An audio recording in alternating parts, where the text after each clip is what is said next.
Hello. Hello, John. Can you hear me okay? Hello. Yeah, how's it going? Yeah, it's going good, thanks, man. You? Yeah, good. I'm in a men's toilet in Southampton, and Billy's in the men's toilet as well, but we're both on the phone, so it's okay. Oh, right. That's not suspect at all. You've Just saved it there. No, nothing dodge going. I'm just waiting to go on stage. It's a sort of standard practice. In fact, I'm just going into the ladies' toilet. It's okay. We're upstairs in the dressing room area. There's a ladies' toilet that I've just gone into. No ladies, just me. It's all clear. So don't anybody make any reports who's listening to this show. No, it's absolutely fine. The area is completely secured, and it's just the band up here at the moment. So yeah, it's good. When are you on stage? About 9:30, 9:45, around about then. So we've had a practice. We've just been listening to some music, and we've got a kind of this sort of ex-working men's club, the upstairs area. And we've got like an old bar with all the stuff ripped out. It's a type of fun. It's a type of fun. Well, you're doing a gig in York on the 29th, right? Yeah, York Fibbers, yes. Are you around for that? Or I'm hoping to make it somehow. Yeah, that's why I bring it up. Yeah, let us know. You'll be the other guy there. So that's cool, yeah. Well, yeah, pressure now. Now I'm going to have to make it. Yeah, no, it should be fun. We haven't played Fibbers for a while, but it's a really good fun venue. So if my mind serves me correctly, the stage has got a tiny room on the side of the stage, which you've got to sit in for 3 hours before the show, and there's no toilet. You have to sit there on the side of the stage panicking before you do the gig. So I'm sort of looking forward to that. Have you got an empty 2-litre bottle on hand just in case nature calls? I just let it out wherever I am. I don't care anymore. I've been in this game too long to care about stuff like that. You know, nylon dries quickly in this game. That's one thing I learned. Besides, it makes it your territory, doesn't it? Yeah, great stuff. By the old dog rolls.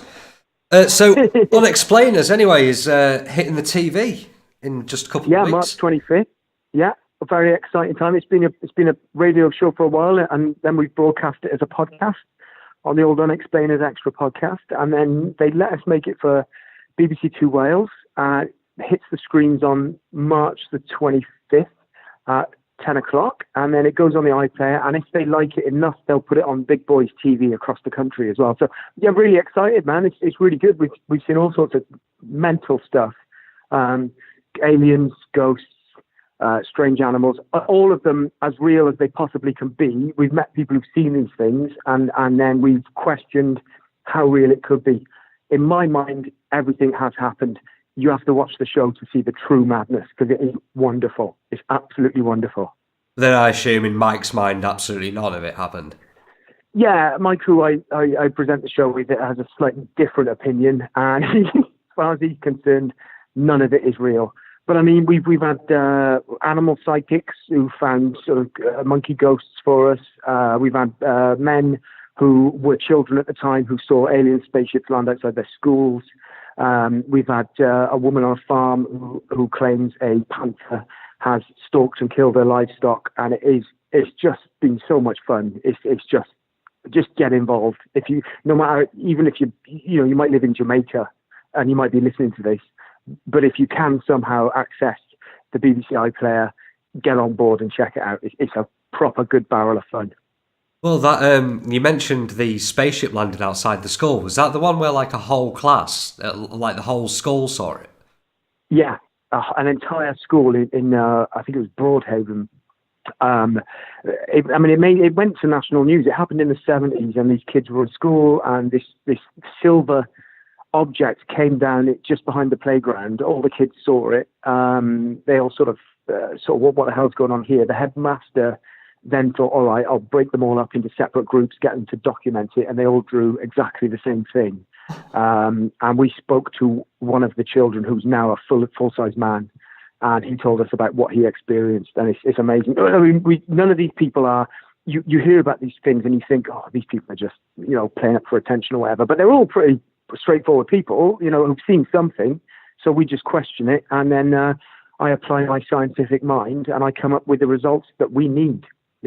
Yeah, and after having listened to the radio show and the podcast myself, that's going to be more than worth checking out. Trust me.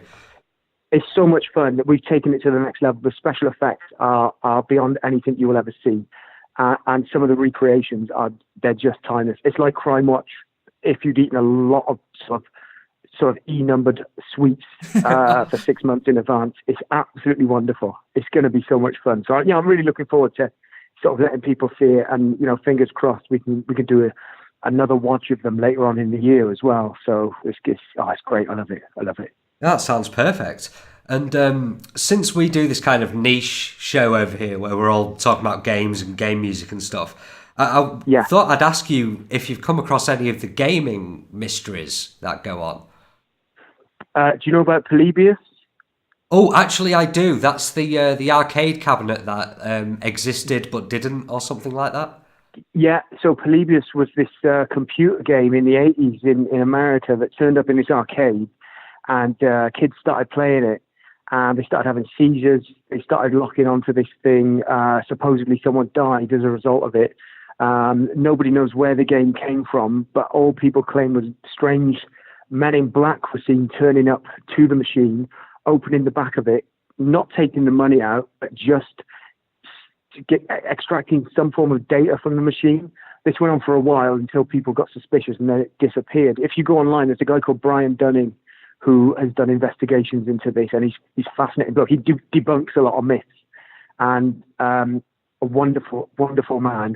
Just look for Polybius. It's fascinating. I think since it's become so sort of mythological that people have tried to remake the game out of the scraps of information that they've sort of garnered over the years about it. So it's brilliant. If you do manage to get a copy of Polybius, don't play it, burn it, and put it in the bin. It will kill you. So just remember that.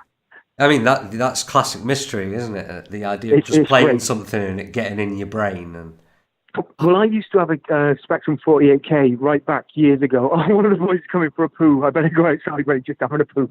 It's a women's toilet. It's quite nice. You just get some toilet paper. That's better. Wipe yourself properly now. So I had a Spectrum 48K way back in the day, and we used to let rooms out to students, right?